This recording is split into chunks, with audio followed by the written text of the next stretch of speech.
प्रसंग आता है कि सूरदास जी एक बार गिरिराज जी के दर्शन करने जा रहे थे।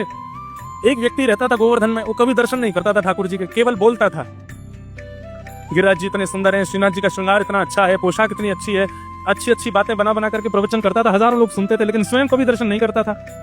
सूरदास जी के मन में आया कि ये खुद तो दर्शन करता नहीं है, केवल दुनिया के प्रति एक मोह प्रकट करने के भाव से प्रवचन करता है। एक दिन सूरदास जी ने मन बनाया कि इसको मैं लेके जाऊं। बड़ी कथा है। सूरदास जी ने एकदम उसका हाथ पकड़ा, बोले चल श्रीनाथ जी का दर्शन करने चल। तो कहते हैं कि वर्षों तक दर्शन नहीं किए उसने, और वर्षों बाद जब सूरदास जी उसको लेकर के मंदिर पहुंचे तो श्रीनाथ जी मंदिर में बोल पड़े, वाह वाह वाह वाह वाह, याकू देखवे के काजे में तो बहुत दिनांते तरस रहे हो, आपने अच्छो कियो सूरदास जी जो याकू लिया है। सूरदास जी बोले जय जय, ये कभी आपको प्रेम भर के देखता भी नहीं है, कभी आपका दर्शन करने भी नहीं आता, केवल संसार को अपनी ओर आकर्षित करने के लिए बनावटी चर्चाएं करता है मंच पे बैठ करके।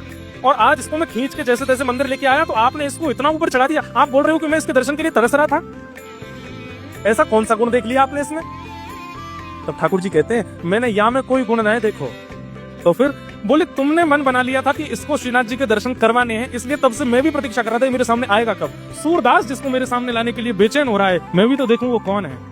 इसकी योग्यता नहीं है, लेकिन तुम चाहते थे इसलिए मेरे को इसके दर्शन की अभिलाषा थी। समझ में आई बात? प्रहलाद जी इस बात का स्पष्टीकरण कर रहे हैं। अरे दैत्य बालकों, मैं तो ऐसे कुल में ही नहीं जन्मा हूं कि मुझे ठाकुर जी प्रिय लगे। मैंने तो कभी कथा सत्संग प्रवचन सुना ही नहीं कि मुझे ठाकुर जी प्रिय लगे। तो फिर वो प्रिय लग कैसे गए? क्योंकि नारद जी ने मन बना लिया है कि मुझे ठाकुर जी मिले, इसलिए मुझे वो प्रिय लगते हैं। कोई महत्पुरुष, कोई भगवत जन, कोई श्रेष्ठ जन जब मन बना लेते हैं आपके प्रति कि आपको ठाकुर जी मिले, वो तभी मिलते हैं। इसलिए भैया श्री गुरु चरण सरोज रज, संत जनों की चरण रज को माथे से लगाते रहो और उनसे केवल एक ही याचना किया करो, आपके मन में ये भावना उत्पन्न हो जाए कि हमें ठाकुर जी मिल जाएं।